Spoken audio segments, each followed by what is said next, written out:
Bismillahirrahmanirrahim. Assalamualaikum warahmatullahi wabarakatuh. Perkenalkan, nama saya Muhammad Naufal Fahroroji. Saya di sini akan menjelaskan sedikit materi tentang standar baik dan buruk dalam Al-Quran, As-Sunnah, dan pandangan ulama. Langsung saja. Dalam Islam, penilaian baik dan buruk tidak hanya berdasarkan pendapat manusia, tetapi memiliki pedoman yang jelas dan tetap. Standar tersebut bersumber dari Al-Quran, As-Sunnah, serta penjelasan para ulama. Dengan memahami ketiga sumber ini, seorang muslim dapat menentukan sikap dan perilaku yang sesuai dengan ajaran Islam. Adapun pengertian baik dan buruk dalam Islam, yaitu baik atau bisa disebut ma'ruf. Segala sesuatu diperintahkan atau dianjurkan oleh Allah Subhanahu wa taala dan Rasulullah SAW. Dan selanjutnya ada buruk atau munkar, yaitu segala sesuatu yang dilarang oleh Allah Subhanahu wa taala dan Rasulullah SAW. Adapun standar baik dan buruk dalam Al-Qur'an. Al-Qur'an merupakan sumber utama ajaran Islam yang menjadi pedoman hidup umat Islam.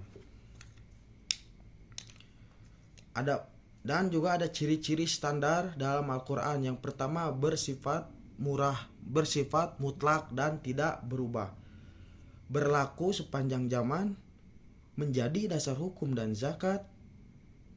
Adapun contoh-contoh ajarannya, perintah berbuat jujur, adil, dan saling menolong. Larangan berbohong, zolim, dan berbuat kerusakan. Al-Quran menjadi landasan utama dalam menentukan apakah suatu perbuatan itu baik atau buruk. Dan juga di sini menjelaskan adanya standar baik dan buruk dalam As-Sunnah. As-Sunnah adalah segala sesuatu perkataan, perbuatan, maupun ketetapan Nabi Muhammad SAW yang menjadi penjelasan Al-Quran. Fungsi As-Sunnah yang pertama, menjelaskan semua ayat-ayat Al-Quran, memberi contoh praktek nyata, dan menetapkan hukum yang belum dijelaskan secara rinci dalam Al-Quran. Contoh fungsi As-Sunnah yang pertama, ada tata cara ibadah. Ada beberapa, yaitu sholat ataupun puasa. Akhlak Rasulullah dan ada juga akhlak Rasulullah itu sifatnya seperti jujur, sabar, dan amanah.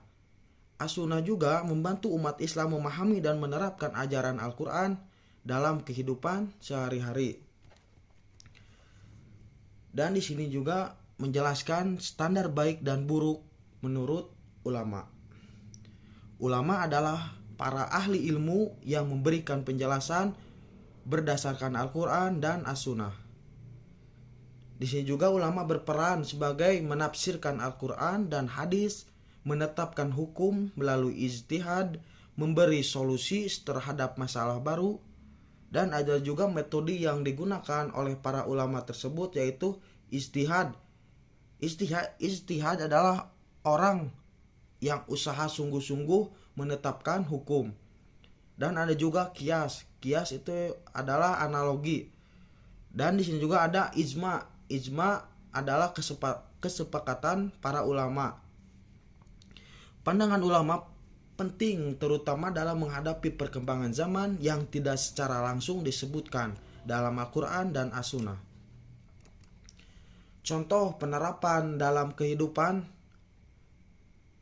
Al-Quran. Kita mengambil contoh yang pertama dalam Al-Quran, larangan mencuri. Contoh dalam As-Sunnah, penjelasan hukum dan cara menghindarinya. Contoh dari para ulama, fatwa tentang kejahatan modern seperti korupsi atau penipuan online. Hikmah mempelajari standar baik dan buruk. Menjadi pedoman sikap yang jelas, menjadi pedoman hidup yang jelas, menghindari perbuatan dosa, membentuk karakter akhlak mulia, dan menciptakan kehidupan yang adil dan harmonis.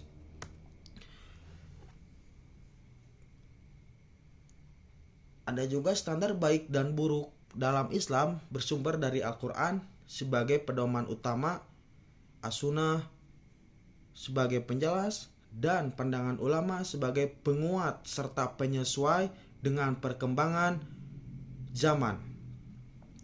Ketiganya saling melengkapi dan menjadi dasar dalam menentukan perilaku yang benar menurut ajaran Islam. Sekian dari saya. Mohon maaf apabila ada kesalahan. Unzur maqala wala tangzur man qala. Wassalamualaikum warahmatullahi wabarakatuh.